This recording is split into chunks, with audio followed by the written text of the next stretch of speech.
It's time to move back. Should we expect another wave of TikTok refugees, or what do we have to expect? Because this time TikTok will be banned, definitely. But Americans have an alternative app that will separate Americans from other.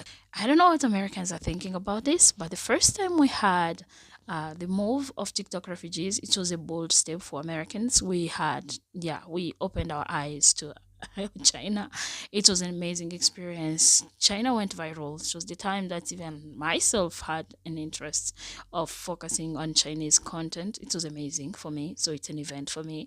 And lately, the videos that I find very interesting are the videos of Americans trying to speak in Chinese.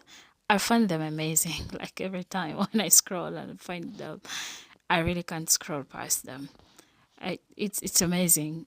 They're trying so 大家 hard. 好，因为你们都很友好，所以我尝试做你。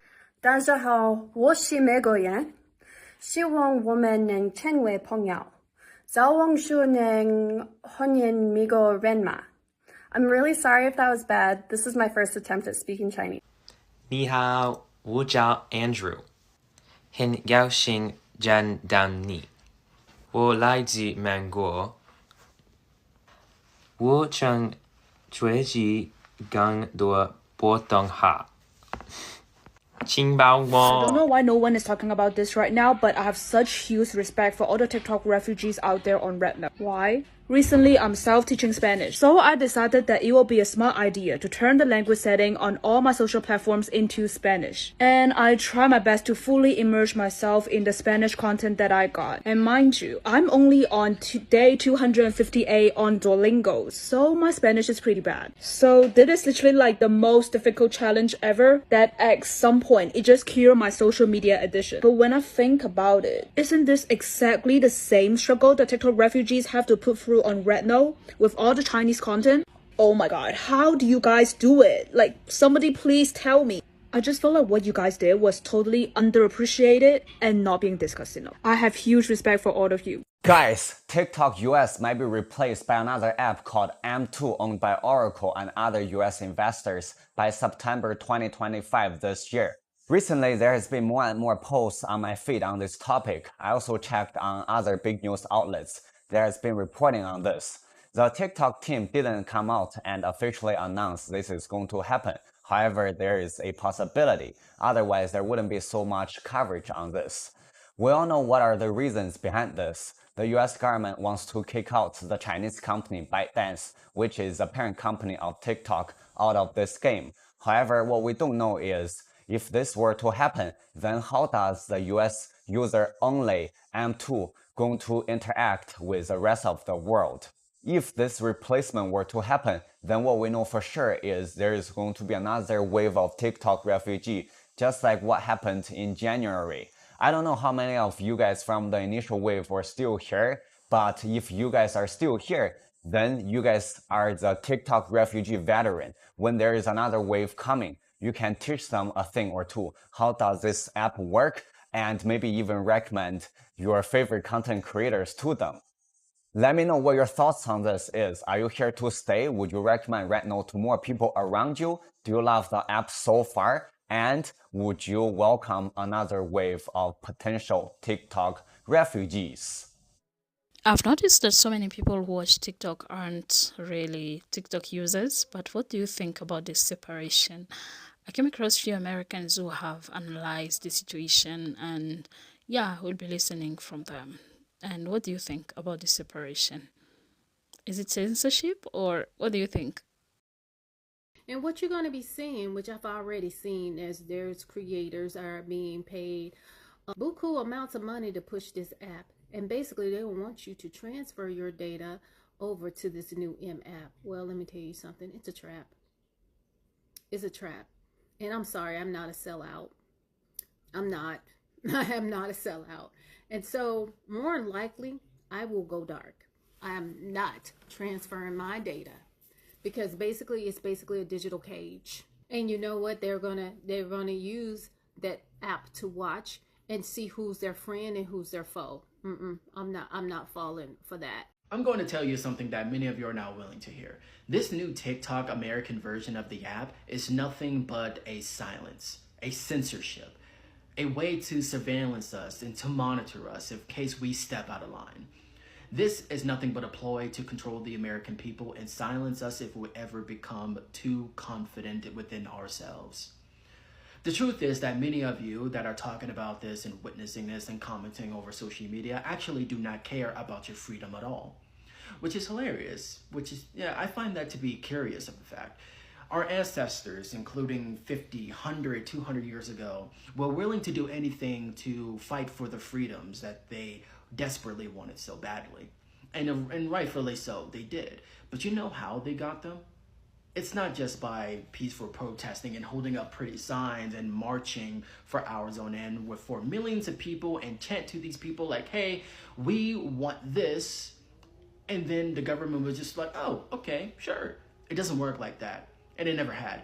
Can you name a time ever in American history where peaceful protesting and only peaceful protesting has actually worked and benefited this country? You can't name one because it doesn't actually exist. The truth is that many of you who are watching this right now actually fear the government and the consequences more than you fear of losing your own freedom. You don't care about unison. You don't care about solidarity. You don't care about the privileges and the opportunities that you received from this app.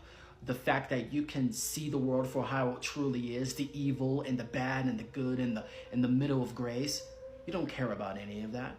Because if you did, then you would actually do more. People would actually be taking them streets and actually take their rights, their freedom by force, because that's exactly how you're supposed to do it. But many of you are too scared. You're terrified. You're shivering in your boots because you're thinking about the what ifs and not about the how can I do this? Because me making this video on this account right now isn't enough for freedom. But the question is, when is enough is going to be enough? We finally achieved an opportunity to witness the world, to communicate with the world, to share ideals, culture, mindsets, and theologies with each other from all across the world. We see how Israel is treating Palestine. We see how Palestine is suffering. We see the truth on who is right and wrong, who started the wars, who is picking sides, who is actually dying, who is surviving, and who is taking advantage of the poor, the rich, and the dying, and the sick, and the cancer. We have seen it for what it actually is. But the question is, are you willing to lose it all just because you are afraid of the consequences? Just because you are afraid of your own government? Is that really what it takes for you to lose everything? We're already poor. We're already miserable. 70% of Gen Z has a side hustle because one job cannot maintain our lifestyles, cannot maintain us to afford rent, get groceries, or maybe even go out every now and then. No, it's never enough. So when is it going to be enough? I ask you. Now we have Proud Boys proudly walking about, covering their faces, marching, protesting against black people, against LGBTQ, against Palestine, against Muslims and Asians, against immigrants and Hispanic and Latinos by trying to permanently remove Native Americans, even though it's their land. They were here first. So when is enough going to be enough? The question is, enough is enough, but you are not willing to fight, literally. That's all I have to say on the matter. This is Onyx, and I hope this helps in some way, but I know a lot of you are gonna watch this video, you're gonna agree, you're gonna like, you're gonna share, you're gonna repost, and then you're just gonna scroll and forget about this video ever created, and you'll keep doing the same thing you've always been doing, and that's nothing. Oh my god, TikTok's turning into M2, it's being replaced, what's going... Calm down. Let me tell you exactly what this means. So if you heard on the news anywhere that TikTok is reportedly creating a new app called M2 to replace TikTok. This is only relevant to a couple of people, and M2 isn't the official name. It's just what they call it inside. So let me break down exactly what's happening. But first, can I just say, stop worrying. TikTok's not going anywhere. Don't stop posting because you think it's pointless. It's not. Okay, this is only going to affect US users, for one. And two, TikTok's not just disappearing. It's because basically what's happened, and this is what people need to understand, what happened is, back along the US and Donald Trump went, we don't want TikTok here, and they banned it, and everyone was like, oh my god, TikTok's going away, and then they banned it for a day. Okay, and then they said, right, here's the conditions. We'll have it back for a bit, but as long as we agree to buy TikTok from you, and we'll buy TikTok and we'll run it in the US. Okay, cool, fine. So they've been going backwards and forwards behind the scenes, going blah, blah, blah, blah, blah, and having all these discussions. And actually, now they do have some very wealthy investors, including Oracle, who are going to form this kind of purchase or whatever it is of the US side of TikTok. Now, to comply on the back end, basically in the US, because it's essentially like they're creating a new company because it's new owners, etc., they are having to rename it, and they're probably going to name it something other than TikTok, and it's not going to be M2. It's just the code word inside. So they're going to rename it something else. It's only going to affect US users, and the reason why US users are going like, oh, what's going on, is because once this goes through and they actually have developed this app and it's functioning properly, they will then migrate. It's about 170 million users in the US. They're going to migrate all of those users over to this new app, which is then owned by the US. Scary that a US, they could own it. Anyway, that's a different subject. So they're going to migrate all the US people over to the new app, and all of us in the UK, Europe, everywhere else, doesn't matter. We're still going to be on TikTok. We're still going to be using this same app. ByteDance, the people that own it in China, still own it, and they will continue to own it. It's just the US, that's all. So if you're in the US, this will affect you slightly, but it's not like TikTok's disappearing. They're just creating another version of it with a slightly different name, and they'll go, hey, come over to TikTok too. Now you own that, and that's it. So stop losing your pants over it. It's not the end of the world. There, you've been filled in.